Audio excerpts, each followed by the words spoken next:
So this weekend we've got the Real Connection Online Summit, and another speaker that will be talking at the Real Connection Online Summit is John Demartini. Now, John Demartini is extremely famous for his Demartini method, his Values Factor book. He talks a lot about it. He talks a lot about your values, setting your values, identifying your values, and listening to him and actually understanding what he does. And actually, I did it directly with Emil at the Demartini Institute in Johannesburg, where he had a long conversation with us. So I went through the processes. I went through the online processes where I try to set up my values. I went to one of the courses where you try and adjust your values. And in that course, I met Emil, and he spoke to me about my values. He questioned certain answers that I had to certain questions that I've got. And it's only 13 questions you need to answer, but in those 13 questions, you pick up quite a bit. And eventually did a one-on-one with Emil where we sat down and we went through the values and exactly what in those values is important. So I thought family, work, and mentorship was three of my values. Actually, the third one, mentorship, I hadn't even picked up that word. And sitting down with Emil and talking to Emil, we came out that the part in family that's very important is the stability in my family. So in a period like now, it makes me very comfortable that my whole family's safe and secure at home, away from the virus, nobody's sick. So if my mind is taken off, I'm happy that my family's safe, and I connect with them every day to make sure that everybody's safe and sound. So that's the one value. Second value is in the business that I like to develop and look for new strategies, new ways of doing things. So research is very important. So it's not the company, the business or work that's important. It's the research within work.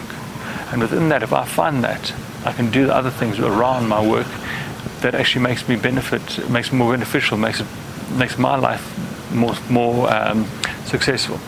And the last thing in mentorship is that I actually do, in all these talks that I've got, and that's why I've got this channel, is that I meet some phenomenal speakers from around the world.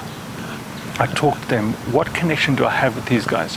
Because a lot of these guys continuously feed back to me. We're in a large group of people where we all talk to these guys. Why do they come and choose me? And how did their stories resonate with me? And there's certain parts in it where they actually start from very similar kind of backgrounds to me.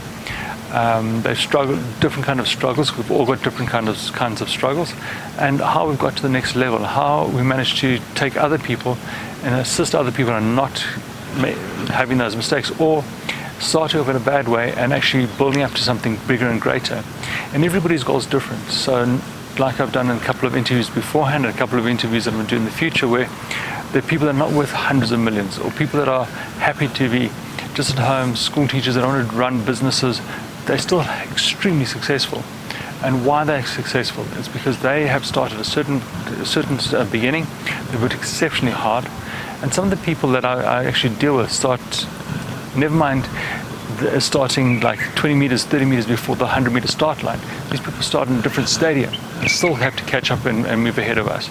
And these guys are phenomenal at achieving their goals. So I'm able to mentor them. I'm able to provide their stories where I can put them out to the media. And one of my functions in the PR function is that I find these people, put their stories out there, so they actually people can learn from them and hear their news. So those are the kind of things that I found out through the Demartini Institute. Now you sit down, you look at those things, and how do you apply them to your job, your personal life, your business, and you actually find that there are certain things in those spaces that you really, really enjoy. But the things that you don't enjoy, if you apply that same setting that I was talking about earlier on, about seeing what your actual ultimate value is, and you see how they fit in within your value, they become more bearable, and you can actually work through those procedures. So John Demartini is definitely a guy that you need to follow.